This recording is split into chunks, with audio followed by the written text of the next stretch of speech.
ये चंद carbon atom से बना हुआ मॉलिक्यूल है जो नशे की वजह बनता है, जिसको सिंपल वर्ड्स में अल्कोहल कहा जाता है। एथेनॉल शराब का एक एक्टिव कंपोनेंट है। बिकॉज एथेनॉल के मॉलिक्यूल का शेप बहुत सिंपल होता है, इसलिए ये मेम्ब्रेन्स के अंदर इजीली गुजर सकता है और इसकी वजह से बहुत से इफेक्ट्स प्रोड्यूस होते हैं।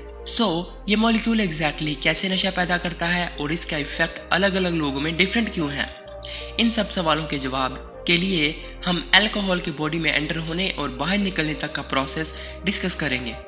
अल्कोहल जब स्टमक में पहुंचता है उसके बाद ये डाइजेस्टिव ट्रैक्ट से ब्लड में एब्जॉर्ब कर लिया जाता है, स्पेशली स्मॉल इंटेस्टाइन से।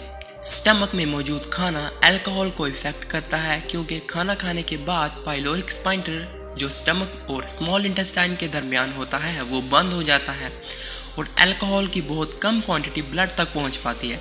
इसलिए खाने के बाद पी जाने वाली शराब का सिर्फ 1/4% ही ब्लड में एब्जॉर्ब हो पाता है और इसलिए इसका इफेक्ट भी कम होता है।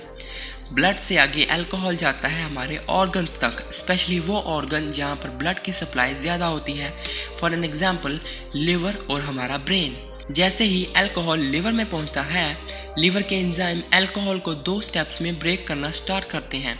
पहले स्टेप में एक एंजाइम जिसका नाम है ADH अल्कोहल को एसिटाल्डिहाइड में चेंज करता है जो कि टॉक्सिक होता है, और दूसरे स्टेप में एक एंजाइम जिसका नाम है ALDH टॉक्सिक एसिटाल्डिहाइड को नॉन टॉक्सिक एसीटेट में चेंज करता है। जैसे जैसे ब्लड सर्कुलेट करता है अल्कोहल हमारे लिवर से एलिमिनेट हो जाता है और हमारे ब्रेन तक पहुंचता है। जैसा कि हम जानते हैं हमारा ब्रेन इमोशंस, बैलेंस और बिहेवियरल चेंजेस को कंट्रोल करता है। अल्कोहल ब्रेन के 2 इंपॉर्टेंट न्यूरोट्रांसमीटर को अफेक्ट करता है। एक है न्यूरोट्रांसमीटर गैबा और दूसरा है न्यूरोट्रांसमीटर ग्लूटामेट, जिसकी वजह से नर्व्स अच्छी तरह कम्युनिकेट नहीं कर पाती और शराब पीने वाला बहुत रिलैक्स्ड फील करता है। लेकिन अल्कोहल के high and regular doses toxic भी हो सकते हैं। अल्कोहल हमारे ब्रेन के मिड रिब में मौजूद कुछ न्यूरॉन्स को भी इफेक्ट करता है। इन न्यूरॉन्स का काम होता है मोटिवेशन करना। अल्कोहल इन न्यूरॉन्स को कुछ इस तरह इफेक्ट करता है कि ये न्यूरॉन्स डोपामिन की प्रोडक्शन स्टार्ट कर देते हैं, और डोपामिन का फंक्शन हम सब जानते ही हैं। ये बॉडी में प्लेजर की फीलिंग प्रोड्यूस करता है। डोपामिन के साथ साथ हमारा ब्रेन एंडोर्फिन भी रिलीज करता है, जिसका काम होता है डेंजर और स्ट्रेस की सिचुएशन में बॉडी को रिलैक्स्ड रखना। डोपामिन एंड एंडोर्फिन की प्रोडक्शन डिपेंड करती है कि अल्कोहल की कितनी क्वांटिटी कंज्यूम की गई है। जैसे जैसे लीवर अल्कोहल के सभी मॉलिक्यूल ब्रेक कर देते हैं, इंसान को होश आने लगता है और नशा उतर जाता है।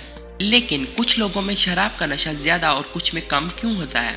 फॉर एग्जाम्पल एक मैन और एक वुमेन जिनका वेट सेम है और उनको same amount of alcohol consume करवाई गई है, लेकिन दोनों में ब्लड अल्कोहल की कॉन्सेंट्रेशन डिफरेंट होगी।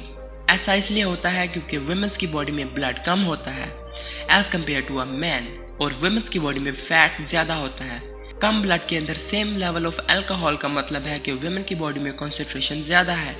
लिवर के अंदर एंजाइम्स का नंबर भी मैटर करता है जो अल्कोहल के मॉलिक्यूल को ब्रेक करते हैं। रेगुलरली अल्कोहल पीने से इन एंजाइम्स की प्रोडक्शन बढ़ सकती है, जिससे आपको नशा कम होगा। दूसरी तरफ बहुत अरसे तक लगातार अल्कोहल पीना लीवर को डैमेज कर सकता है। और भी बहुत सी बीमारियां हैं जो अल्कोहल को कंज्यूम करने से पैदा हो सकती हैं, जैसे कि नींद का ना आना, हर वक्त गुस्से में रहना और शराब ना मिलने पर पागल हो जाना, क्योंकि बॉडी को इसकी आदत पड़ चुकी होती है।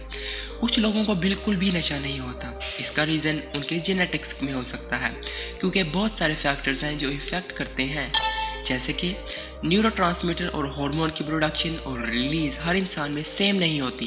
कुछ में ज़्यादा हार्मोन रिलीज किए जाते हैं और कुछ में कम किए जाते हैं। Moral of the story is drinking is not good for your health, so stay away from alcohol.